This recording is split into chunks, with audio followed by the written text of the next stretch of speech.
Hello, everyone, and welcome to Out and Back. I'm Paul Kerwin. I'm your host, and today we have a special guest. She is the CMO of Skullcandy.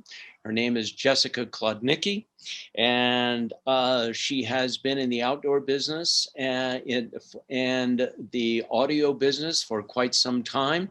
As I said, she's the CMO of Skullcandy. She's also been the general manager of Camp Chef of Camelback and Jimmy Stykes. And she's got a long history in the marketing area, and we're excited to have you. And welcome, Jessica. Thank you for having me, Paul. The very first question I wanted to ask you is, did you see an uptick in headphones and earbud purchases during the pandemic? Yeah, we were very fortunate to be in a category that people needed as people were working from home, studying from home. We had the good fortune of having some tailwinds for the category. Yeah, and when you say tailwinds, was that because people again were working from home and they could use buds or they could use headphones and block everything out with the Zoom calls and everything? Yeah, absolutely. I mean, as people were, families at home, couples both working from home, kids schooling from home, there was definitely a need for people to have a good audio solution to provide some of the privacy and enhance their experience working and studying online. So yeah, we absolutely had the good fortune to benefit from that need throughout the pandemic.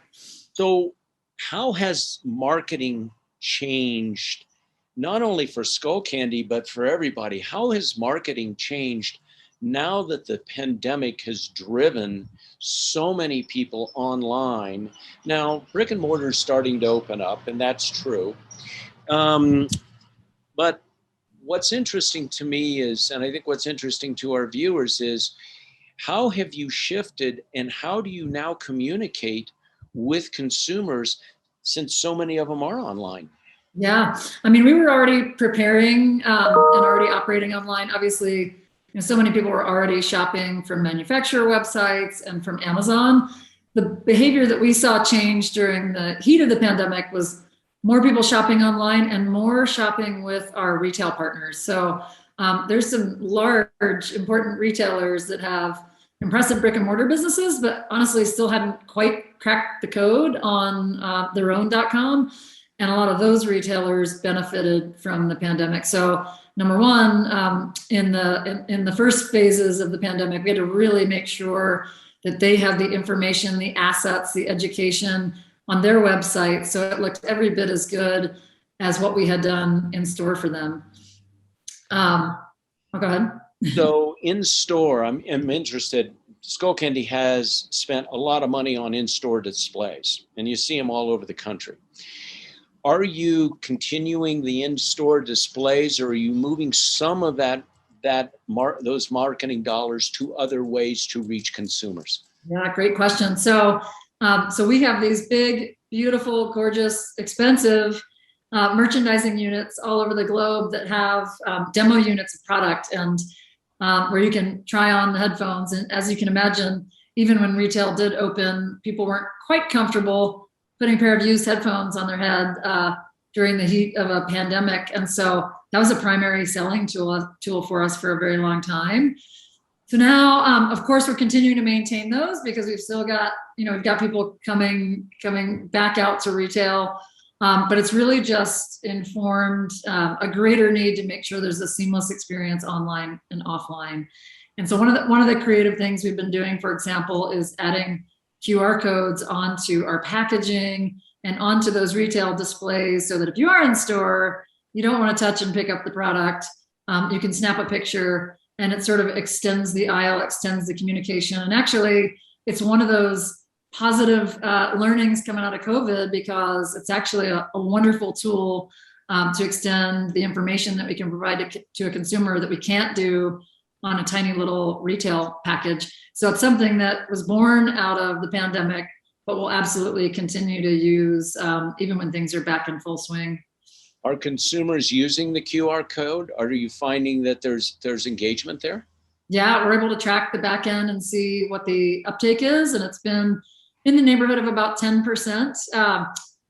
People are coming through, and yeah, and again, the other beautiful thing about it is we, being in a tech business, we have products that can often see over-the-air updates, for example, software updates.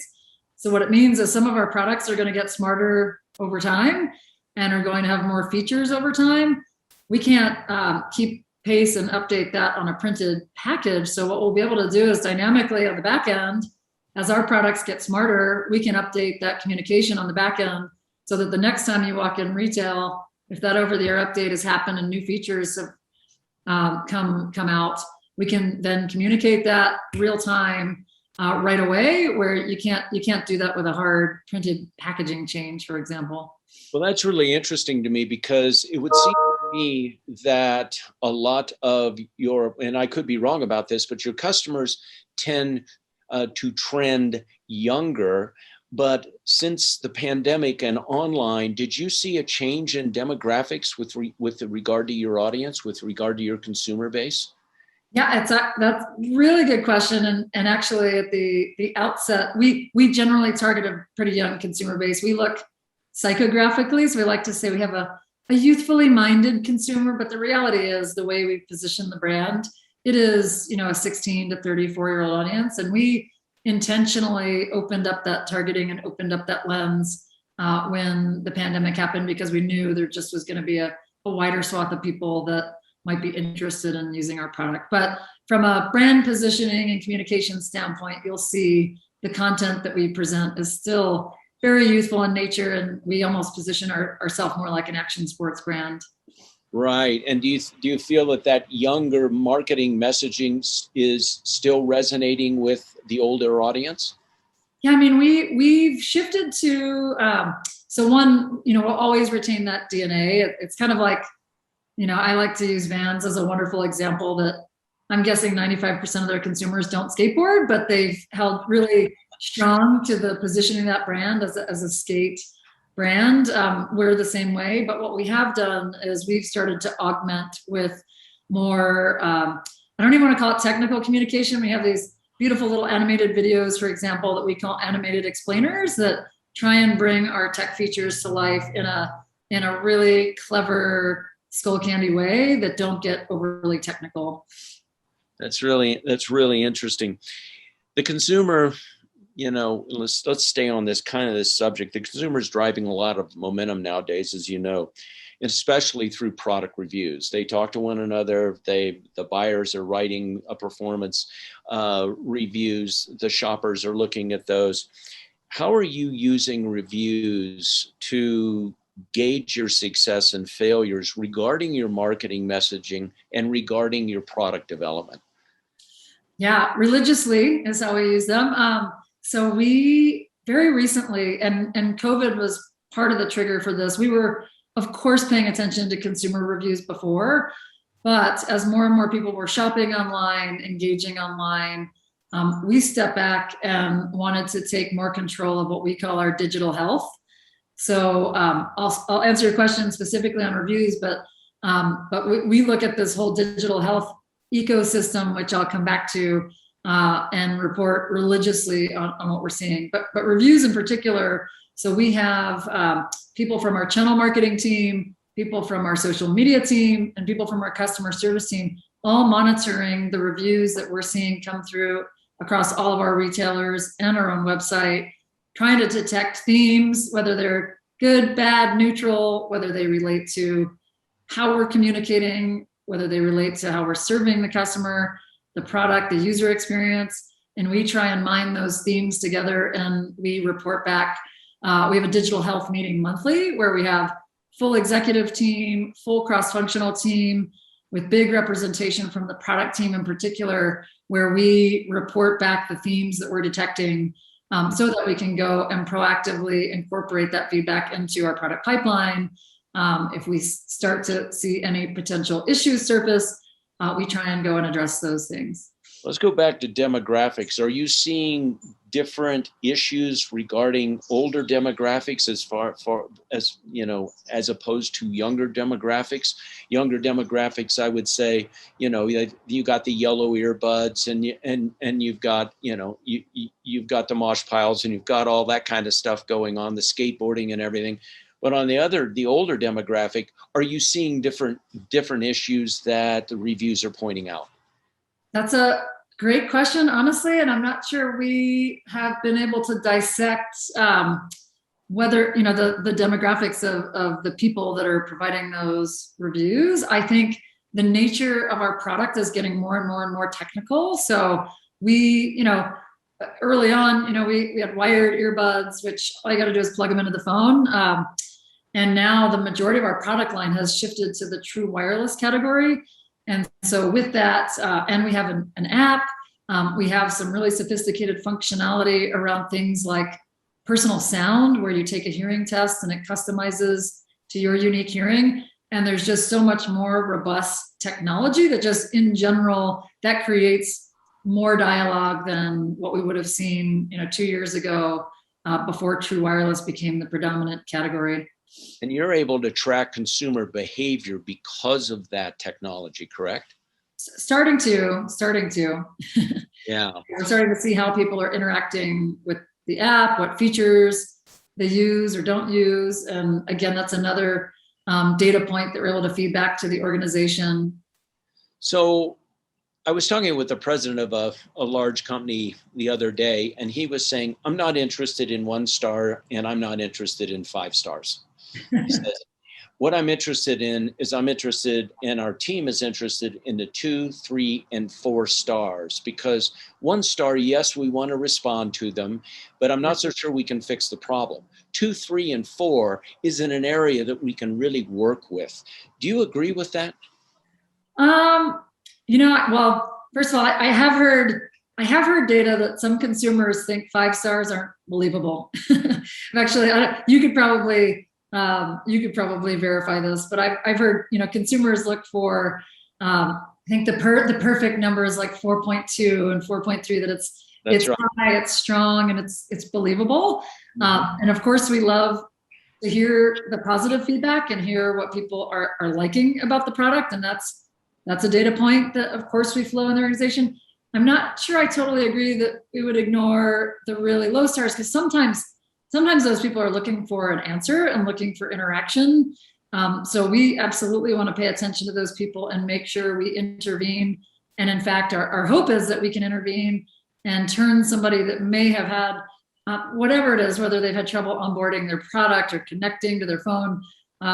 We want to solve that for them and hopefully turn somebody that had a 1 or 2 star experience and turn them into a 4 or a 5 star, where we actually intervene, interact with them directly, and help them.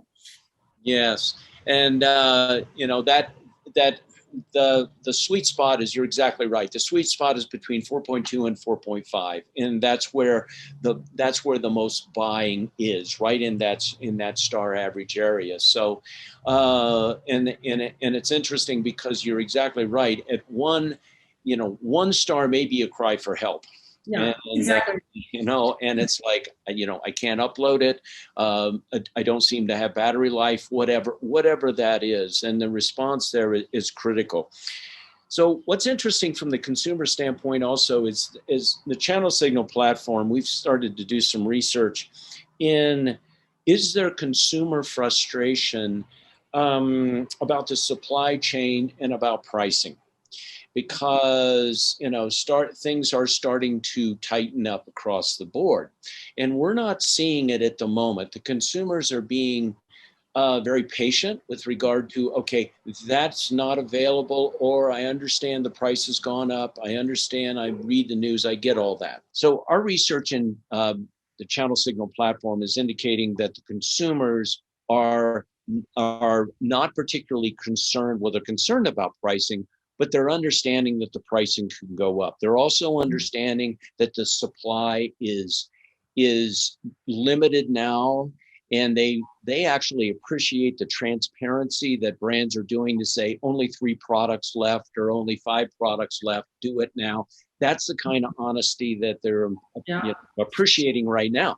The issue becomes, when does the worm turn as they get closer to the holiday season and say, no, I want those buds and I can't get those buds and I can't get them anywhere. I can't get them on Skullcandy brand, skullcandy.com. I can't get them on Best Buy. I can't get them anywhere. So where do you think that frustration, will start to manifest itself and actually point toward the brand, the products, the e-commerce partners, as we get closer to the holiday season? Yeah. I mean, we work with major retailers like Best Buy, Target, Walmart, Amazon, and we're planning a year out for things like Black Friday. So we were able to anticipate and order some of the raw materials, the chips that we needed, so that we could procure and confirm that we were going to get what we needed for the holiday season. So we actually, while I know a lot of brands are facing this challenge, we're anticipating that we're going to be in a great stock situation going into the holiday on all of our key products. So when you say get out in front of it, are you pre-ordering?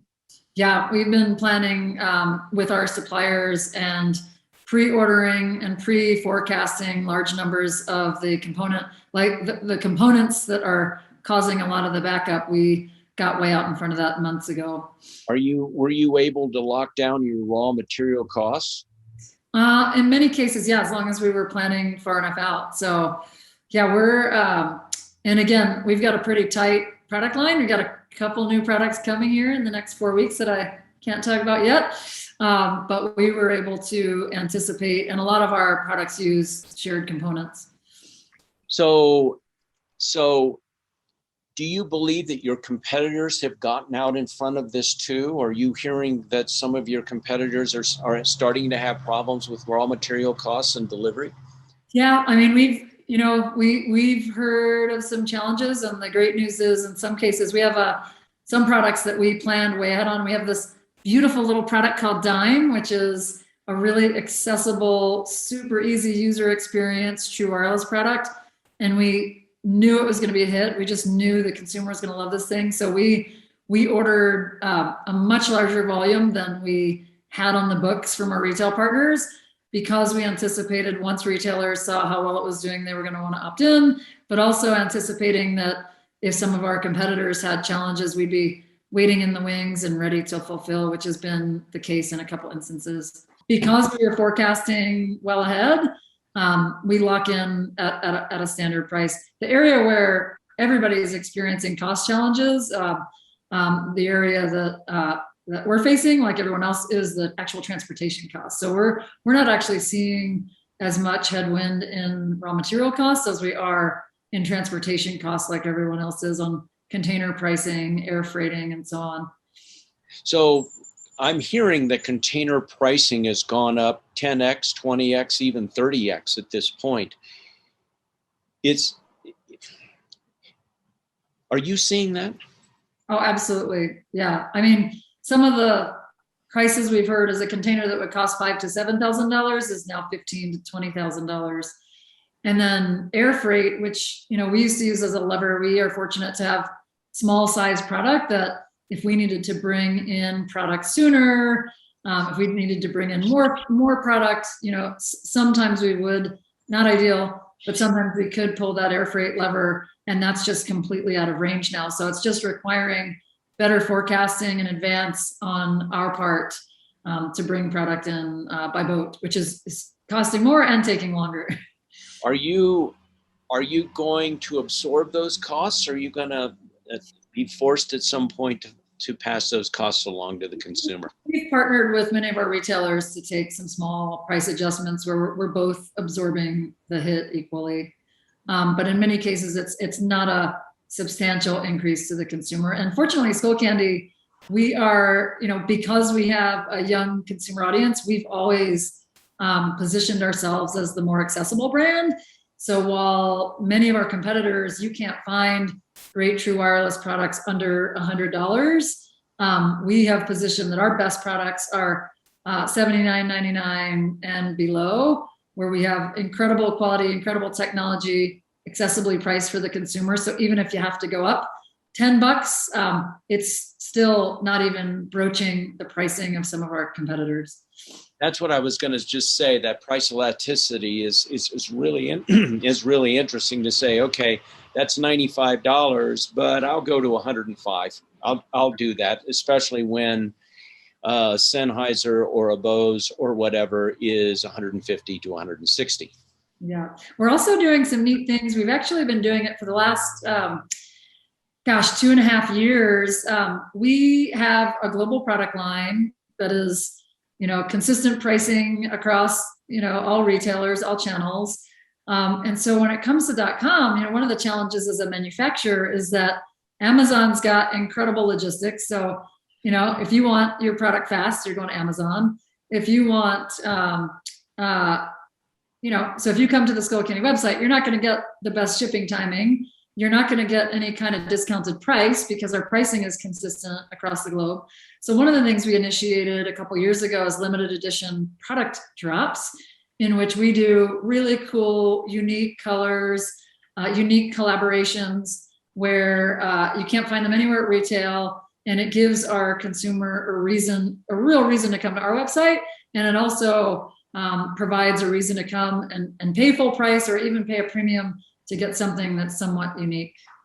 So when you say it's, would that be a faster drop to the consumer since it's a special order?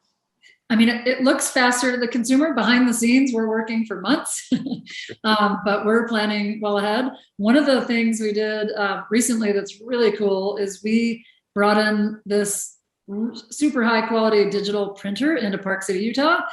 And we've been working with some of our ambassadors who are artists and athletes and taking their artwork and applying it onto headphones and earbuds.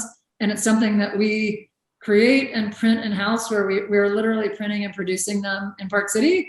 And so we can print a couple hundred units and package them up in a day. And so that is allowing us to do these unique limited editions. We're not relying on manufacturing in Asia. We're not having to deal with the supply chain challenges. It's literally getting printed and produced in Park City and shipped out to the consumer. And so we're doing, 500 to 1,000 units of these special drops and then selling out in a couple days.